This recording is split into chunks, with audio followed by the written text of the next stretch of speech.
How to add funny sound to your video. If you are a skit maker or anything tó bá wùn ẹ́ kó máa ṣe, o need a funny sound. Something like this, like this, or like this. O need ẹ̀, ó yá come. Orí capcut là ń lọ.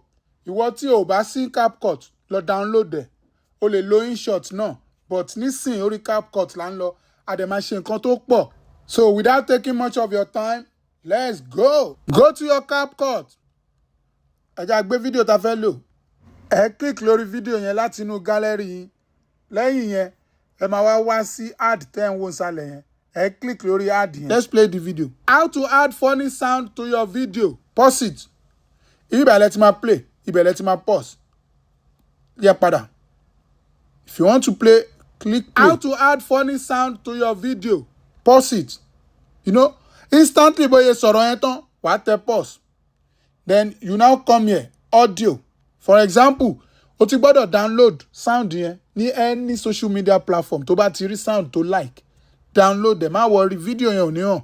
Sound yẹn la bẹ́ lọ gbé jáde. A máa lọ extract sound kúrò nínú video yẹn nìyẹn straight. Má care bóyá anybody ló lò. Mo dẹ̀ ti kọ́ yín bí wọ́n ṣe ń download video from all social media platform without watermark. Ẹ má jẹ́ kí watermark máa hàn nínú video tẹ́ bá fẹ́ gbé. Okay? Wá síbí báyìí. Click that audio. Click extract. For example, orí video yìí, sound tí mo fẹ́ lò ń bí ẹ máa wò, sound yẹn nìkan la máa gbé jáde. Ní rí picture yìí ń bẹ̀. Come to your ad. Click on ad. Ṣé ti rí pé video yẹn ò hàn? Ẹ rí pé picture yẹn ò hàn bẹ́ẹ̀ mọ́, sound yẹn nìkan la gbé straight. Let me play the video. Kó tuntun gbọ́. Add funny sound to your video. If you are a skit, ṣé ti rí? Ẹ rí sound yẹn bẹ̀. So ẹ wá jẹ́ ká cut ẹ̀ kó má lè, kó má disturb nǹkan tá fẹ́ ṣe. Ó pọ̀ bẹ́ẹ̀ o. Ẹ tún wá síbí báyìí. Ẹ wá sí sound. Click on that sound. Ẹ má lo elé. Ẹ má lo elé. Tó recommend ẹ má lò. Ó tún lè fún yín copyright lórí ẹ̀. Eléyìí lẹ máa tẹ̀. Tẹ́ bá tẹ̀lé, ó máa gbé yín lọ sọ́wọ́n fídíò tẹ́ ti download sínú gallery. Sound tí mo lò lẹ́ẹ̀kan yẹn mo download ẹ̀ lórí TikTok ni. Ẹ̀yin náà tẹ́ bá ti rí any sound tẹ́ like anywhere, you can download it to your gallery. Okay? So ó wà advisable kẹ́ extract sound yẹn láti orí bíbà than kẹ́ lọ lo ìtí capcut tó recommend fún yín, ó léwu fún yín. Lórí TikTok straight lélẹ́yìí wá fún. Tẹ́ bá rí any sound tẹ́ like tẹ́ fi sí favorite yín, tó bá click bíbà ó máa lọ já sí sound yẹn straight lórí TikTok. But ẹ jẹ́ ká lo eléyìí sìn. Can you see? Ó ní kẹ́ extract audio from video. Tí bá click ẹ̀, ó gbé mi lọ sínú gallery padà straight away. So màá wá lọ mú sound tí máa fẹ́ ń bẹ̀. For example, ẹ jẹ́ n lo sound small doctor yìí. Ẹni ó fẹ́ràn wa. Pause ẹ̀. Add. Mo download délé láti TikTok ni o. So ẹ máa wash. Add it to your sound. Wá wá tẹ plus yìí. Click ẹ̀. Ó yá back ẹ̀ kó play. Video. Ẹni ó fẹ́ràn wa, àtọ̀rọ̀ fún. Ẹni tí ó fẹ́ràn wa, àtọ̀rọ̀ fún. Ẹ dúró bẹ́ẹ̀. Ṣé ti gbọ́ sound yẹn? Mo extract ẹ̀ láti inú video small doctor yẹn. Ní rí video ẹ̀, sound yẹn nìkan ni mo gbé ń bẹ̀ straight. Àti kó lórí sound. Ẹ yẹ ká bọ́ sí sound effect. Eléyìí náà important. Gbogbo nǹkan tó wà níbí ló important. Sound effect nìyẹn. Àwọn effect táwọn skit maker máa ń lò, ibi báyìí ló ti máa rí.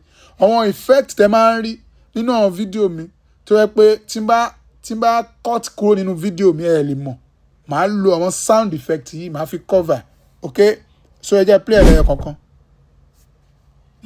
Ṣé ń gbọ́? Ṣé gbọ́ sound yẹn? So àwọn sound tó máa ń fihàn sí suspense fún ẹ̀yin skit maker yẹn lẹ sábà need ẹ̀. Then tó bá ti rí sound tó wọ́n like yẹn, wà wá tẹ plus sign tó wà wájú yìí. Tó bá tẹ plus sign yẹn máa wo, mo máa add ẹ̀ sínú video yẹn straight. Ṣé ti rí? Ẹ jẹ́ n cut tòkè yìí kó má lè interrupt tí mo ṣe gbé sí. Ó yẹ jẹ́ n play ẹ̀kẹ́ gbọ́. Ṣé rí pé iṣẹ́ kékeré kọ́ ni mò ń ṣe fún yín bíbá yìí? Tí bá wá ṣe tán, kẹ́ má wá share, kí wá máa rí 50 share, 20 share. Ṣé yàn 50 péré ló ní dẹ̀ ni? Share sọ́rọ̀ ẹ̀, share sí neighbor ẹ̀. kí everybody náà wà okay. Àwọn ẹlòmíín fẹ́ mọ nǹkan yìí, nǹkan tó ń dá ẹlòmíín dúró lélẹ̀. Ẹ jọ̀ọ́ ẹ má máa ṣàhùn síra yín, mo bẹ̀ yín ni. Fún ẹ̀yin tí ẹ mọ bí wọ́n ṣe ń ṣe voice over, opportunity lélẹ̀. Báwo ni wọ́n ṣe ń ṣe voice over? Wàá click lórí mic yìí. Tó bá ti click lórí ẹ̀ wàá wá tẹ̀lé. Tó bá tẹ̀, ṣe rí, ó count 1 2 3. Bó ṣe count down tán yẹn, ẹ kàn máa sọ̀rọ̀ yín lọ ni. Tẹ́ bá wo bíbà, ó ti fẹ́ bẹ̀rẹ̀ sí record. Ẹ rí. Ẹ jẹ́ ká fi yẹn ṣe topic mi kó má ti pọ̀ jù. Tó bá pọ̀ jù yẹn kò ní yé yín. Ẹ̀yin èèyàn tẹ́ bá fẹ́ ká sọ̀rọ̀ nípa voice over yẹn, ẹ lè comment pé Seriki teach us. Màá ṣe yẹn next topic. Èyí tí kò bá ti yé yín, ẹ kọ sínú comment section Seriki. Ibi bá yóò yé mi, màá kọ́ yín, màá bá yín tún ṣe. Ẹ ṣáà máa make sure pé comment section orí YouTube ni o.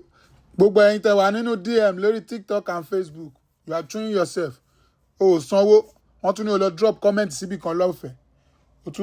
O tún fi ṣan sí. Ọ̀rọ̀ yín tiẹ̀ máa ń pààyàn lẹ́rìn. Gbogbo yín lẹ ṣáà mọ bó ṣe ń export. Lẹ́yìn yẹn tẹ́ bá wá ṣe tán, tẹ́ fẹ́ wá export ẹ̀, ẹ wá click ibẹ̀ yẹn. Tẹ́ bá click ibẹ̀ yẹn, ó máa export straight sínú gallery yín. From there, ẹ dẹ̀ lọ upload ẹ̀. Please, if you are seeing me for the first time, kindly press that follow button so that when next I drop a video, you will be notified. Ẹ má gbàgbé láti bá mi tẹ like. Ẹ rí pé ńgbà tẹ́ ẹ rán mi iṣẹ́ mò ń jẹ. Like yẹn ò yọnu èjì ẹ tẹ̀ sí. Tẹ́ bá subscribe free ni. Ẹ dẹ̀ make sure pé ẹ drop thank you mi. Ó important gan. Ẹ on notification bell yín náà.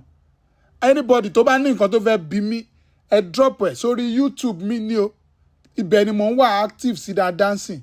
Gbogbo ẹ̀yin tẹ́ wà nínú inbox lórí Facebook, you are wasting your time. Gbogbo ẹ̀yin tẹ́ wà nínú inbox mi lórí TikTok, you are just wasting your time. Tó bá fẹ́ bá mi sọ̀rọ̀, wá sí comment section mi lórí YouTube. Ṣé rí pé inú comment section ni mo ti mú comment èlé. Ẹ̀yin ò fẹ́ wá síbi téèyàn wà, ẹ fẹ́ kéèyàn máa bá yín ibi tẹ́ wà. Ẹ̀yin dẹ̀ lẹ fẹ́ lò mí.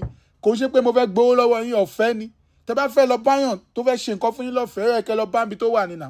Àbọ̀yìn tó máa gbowó lọ́wọ́ yín, tó tún máa control yín bí ẹran yẹn, àwọn lẹ like.